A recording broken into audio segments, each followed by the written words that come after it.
नमस्कार दोस्तों, मैं आपका दोस्त बजरंग प्रजापति एक बार फिर से आपके सामने हाजिर हूं एक और ऐतिहासिक किस्सा लेकर।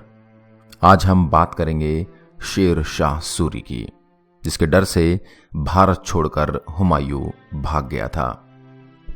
भारत का इतिहास आम से खास शख्सियतों की कहानियों से भरा पड़ा है। इनमें से कई ऐसे शख्स रहे हैं जिन्होंने अपनी सल्तनत तक खड़ी कर ली। शेर शाह सूरी उन्हीं में से एक था। शेर शाह पश्तून अफगानी समुदाय से संबंध रखते थे। इनके दादा इब्राहिम खान सूरी अपने बेटे हसन खान के साथ अफगानिस्तान से भारत आकर बस गए थे और इसी के बाद भारत में शेर शाह सूरी ने अपना परचम लहराया और मुगलों को धूल चटाई।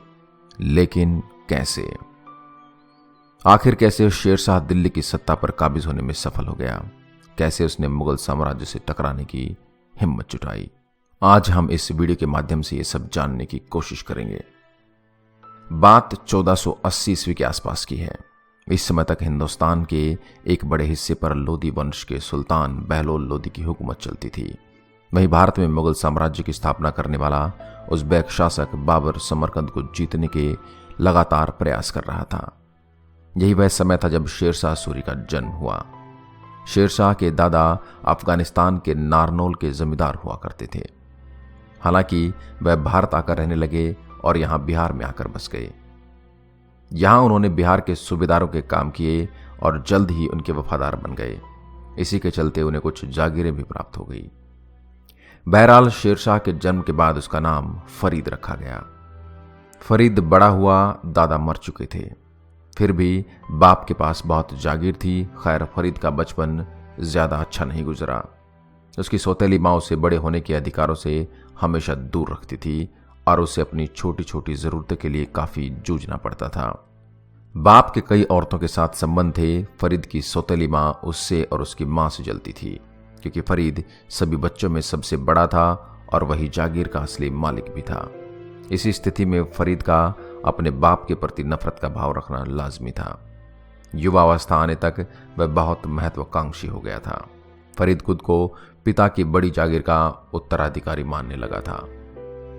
बचपन से अनुभव में गुजरी जिंदगी ने फरीद को असंतोष से भर दिया और वह अपने बाप को छोड़कर लगभग 15 साल की अवस्था में जौनपुर चला गया, जहां उसने वहां के सूबेदार जमाल खां के यहां नौकरी की। हालांकि वहां भी उसका मन नहीं रमा और वह यहां वहां भटकता रहा और एक दिन उसके बाप की मौत हो गई। इसके बाद वह अपनी पैतृक जागीर पाने के लिए फड़फड़ाने लगा। साल बहुत बीत चुके थे, इसलिए उसे जागीर पाने में दिक्कत हुई, लेकिन फिर भी उसने आगरा के शाही दरबार से राज के फरमान प्राप्त कर जागीरों पर अधिकार कर लिया। इसके बाद वह 1522 ईस्वी में बिहार के शासक बहार खान लोहानी के दरबार में हाजिरी देने लगा। यहां कहीं हद तक फरीद संतुष्ट था। उसने अपने मालिक की पूरी शिद्दत के साथ सेवा की। ईमानदारी और मेहनत के कारण उसने बहार खां की कृपा दृष्टि पाली। कहा जाता है कि इसी दौरान उसने अकेले ही एक शेर को मार डाला था। फरीद की ताकत और उसके साहस के कारण बहार ने उसे शेर खां की उपाधि दी थी। अब शेर खां बहार खां का काफी विश्वास पात्र बन चुका था, लेकिन एक दिन बहार खां की मौत हो गई और शेर खां ने उसके विधवा दूध बेगम से शादी कर ली। इस समय तक शेर खां की उम्र तकरीबन 40 साल थी। इसके बाद भी उसने अपने साम्राज्य विस्तार के लिए कई विधवा औरतों का सहारा लिया और उनकी जागीरों में कब्जा किया। ऐसा ही एक मामला चुनार के किले के कमानदार का था। वह मारा गया तो उसके पुत्र की विधवा लाड मालिक से उसने विवाह कर लिया और चुनार के किले समेत उसकी सारी संपत्ति पर अधिकार कर लिया। 1526 ईस्वी में जहीरुद्दीन बाबर ने भारत पर हमला किया और इब्राहिम लोदी को हराकर मुगल साम्राज्य की नींव रखी और 1530 ईस्वी में बाबर की मौत के बाद उसका बेटा हुमायूं मुगल बादशाह बना। हुमायूं ने 1531 ईस्वी में आक्रमण के उद्देश्य से चुनार किले को घेर लिया। लगभग 4 महीने तक लगातार किले की घेराबंदी रही। शेर खां इस फालतू के युद्ध में अपना समय और सैन्य बल को खर्च नहीं करना चाहता था। बड़ी चतुराई के साथ उसने हुमायूं के साथ समझौता कर उसकी अधीनता तो स्वीकार कर ली, लेकिन बदले में उससे चुनार के किले पर अपना अधिकार मांग लिया। बहरहाल दोबारा से चुनार के किले पर शेर खां का कब्जा हुआ और मुगल मुसीबत भी उसके सर से टल गई। मुगलों से शेर खां का पहला मुकाबला हो चुका था, जिसका अंदेशा उसे पहले से था। इसके बाद तो उसने अपने सैन्य ताकत को दोगुना करने पर जोर दिया और अपनी शक्ति व संसाधनों में वृद्धि करने लग गया। बिहार की जागीर मुगलिया सल्तनत के अधीन थी।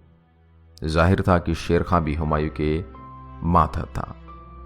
समझौते के अनुसार शेर खां ने राजस्व और सैन्य सहायता मुगल बादशाह को देना जारी रखा, लेकिन मन ही मन उसकी स्वतंत्र राज्य कायम करने की इच्छा प्रबल होती जा रही थी। मुगल शासन उसकी आंखों में खटक रहा था। वह कैसे भी भारत को मुगलों से मुक्त देखना चाहता था और इसके लिए उसने बिहार में अपनी जागीर पर स्वतंत्र ढंग से शासन करना प्रारंभ कर दिया।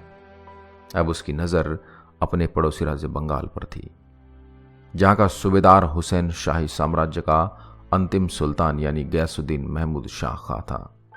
शेर खां ने 1538 ईस्वी में बंगाल पर आक्रमण कर शाह को हराकर उसे 13 लाख दिनार देने के लिए विवश कर दिया। शेर खां का मुगल सल्तनत के किसी हिस्से पर यह पहला आक्रमण था।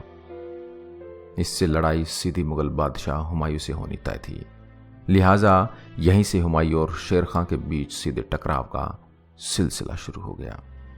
अब वक्त आर पार की लड़ाई का था। शेर खां ने अपने बेटे जलाल को चुपचाप हुमायूं के खेमे से भाग जाने का हुक्म दे दिया। जैसे ये खबर हुमायूं को मिली, वो सख्ते में आ गया और आनन फानन में उसने भी अपनी सेना के साथ बिहार की ओर कूच कर दिया। योजना तो पूरी शेर खां की बनाई हुई थी और उसमें हुमायूं फंस गया। उसके पास एक अच्छी सेना थी, लेकिन हुमायूं भी कमजोर न था। लेकिन शेर खां मुगलों की कमजोरियों से भली भांति परिचित था। वह जानता था कि मुगलों की सबसे बड़ी कमजोरी शराब और शबाब है। इसलिए जब हुमायूं की सेना गंगा की तराई में शराब और शबाब के रंग में डूबी थी, तभी भरी बरसात में शेर खां ने उन पर हमला कर दिया। अचानक हुए इस हमले में मुगलों में हाहाकार मच गया और उनके शिविर पानी से नष्ट हो गए। उनके तीरंदाज ढंग से धनुष भी नहीं पकड़ पा रहे थे।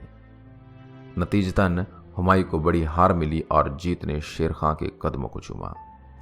इस युद्ध में हुमायूं को अपनी जान के लाले पड़ गए और अपनी जान बचाने के लिए उसने किसी तरह से गंगा पार की।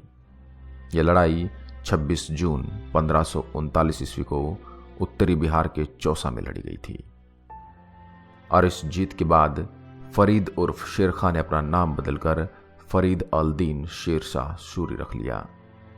इस युद्ध के लगभग 9 महीने बाद ही 17 मई 1540 को बिलग्राम की भयंकर लड़ाई लड़ी गई। इस युद्ध में हुमायूं के साथ उसके भाई हिंदाल व अस्करी भी थे। बावजूद इसके इन्हें फिर से हार का सामना करना पड़ा। इस जीत के साथ ही भारत में मुगल सल्तनत के पांव उखड़ गए और दिल्ली आगरा पर अधिकार के साथ हिंदुस्तान पर अफगानों का कब्जा हो गया। शेरशाह ने परास्त हो चुके हुमायूं के पास अब सर ढकने के लिए छत तक नहीं छोड़ी। ऐसे में वह अपना मुंह छिपाने के लिए सिंध की ओर चला गया और लगभग 15 साल तक घुमक्कड़ों की तरह से अपना जीवन बिताने लगा। इसी के साथ हिंदुस्तान मुगलों की गुलामी से आजाद हुआ। हुमायूं हार कर बैठ चुका था और उधर शेरशाह सूरी अभी भी अपनी जीत का परचम लहरा रहा था। तो ये था किस्सा एक ऐसे इंसान का जिसने साधारण इंसान से लेकर हिंदुस्तान की बादशाह तक का सफर तय किया। ऐसी ही अन्य वीडियोस के लिए आप हमारे चैनल को लाइक करें, सब्सक्राइब करें एंड शेयर करें और अपने सुझाव हमें कमेंट बॉक्स में जरूर देते रहें। जय हिंद, जय भारत।